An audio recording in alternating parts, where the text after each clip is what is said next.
असा कधी प्रसंग आलेला होता राज्यामध्ये आणि त्यावेळेला यशवंतराव चव्हाण साहेबांनी आपल्याला मोलाचा सल्ला दिलेला असा काही किस्सा आहे का जो आम्हाला ऐकायला मिळेल? अशी वेळ त्यांच्यासमोर कधी आली नाही.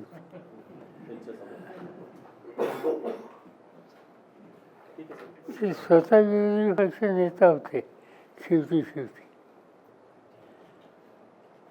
आता आता तुम्ही यशवंतराव चव्हाणांचे बोलत आहे. शेवटचा प्रश्न, काय अभिप्रेत आहे महाराष्ट्राला? अभिप्रेत असणारं राजकारण घडत आहे का, किंवा महाराष्ट्र त्या दिशेने जातोय काय?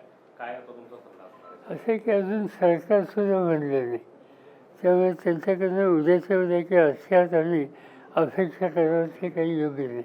त्यांना संधी तर द्यावीच लागेल.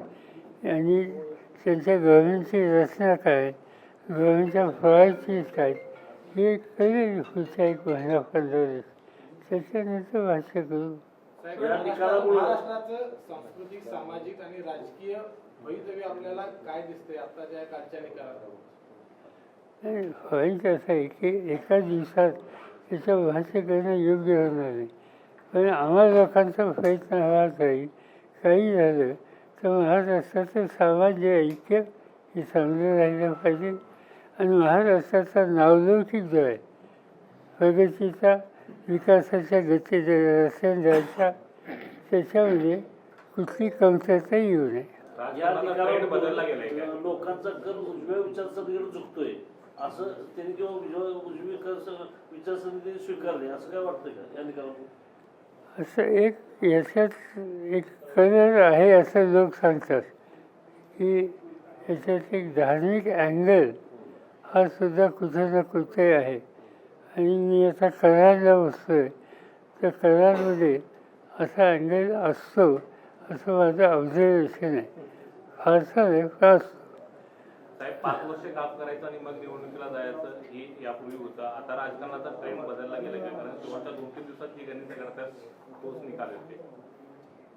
5 वर्ष काम करायचं आमदारांनी आणि मग निवडणुकीला सामोरे जात होते आमदारांनी, ते निवडून यायचे कामाच्या जीवावरती. आता राजकारणाचा ट्रेंड बदलताना दिसतोय का? कारण शेवटच्या 2-3 दिवसात जे होते तोच पुढे निकाल करतो. असं आहे की मतदारांच्या समोर काय काय नक्की पोचवलं जातं आहे आणि त्याचा परिणाम किती आहे याची माहिती घेऊन भाष्य करावं लागेल. पण अनेक ठिकाणच्या कार्यकर्त्यांशी आम्ही बोललो, तर त्याच्यामध्ये असं दिसतं आहे की त्यांनी आपला कार्यक्रम लोकांच्या समोर प्रभावी रीतीनं मांडला.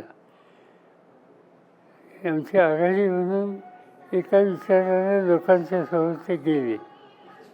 त्यातले अनेक लोक असे की वर्षानुवर्ष लोक बांधिलकीची विचाराशी ते लोकांच्यात काम करतच होते, करतील. आणि हे सगळे असताना एक वेगळा निकाल लागला, त्यामुळे तेच अजून त्याच्यावर भाष्य करण्याच्या स्थितीत नाही. ते म्हणतात की थोडा आम्हाला खोलात जाऊन याचा अभ्यास करूया आणि नंतर मी तुम्हाला सांगतो. RSS सारख्या संस्थेनं सुद्धा सायलेंटली वर्ग केलं अशा पद्धतीची भूमिका सुद्धा भाजपचे नेते म्हणत आहेत.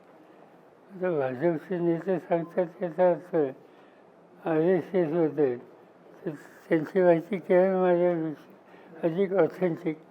आणि ऐकायला असं मिळतं की रँक अँड फाईल RSSची या निवडणुकीमध्ये उतरली होती.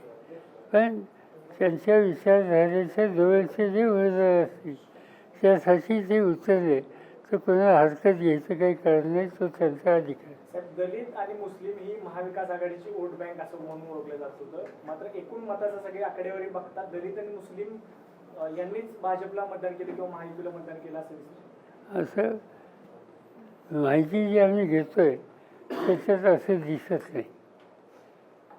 त्यांनी विषय ते मांडतात आणि स्वतः मात्र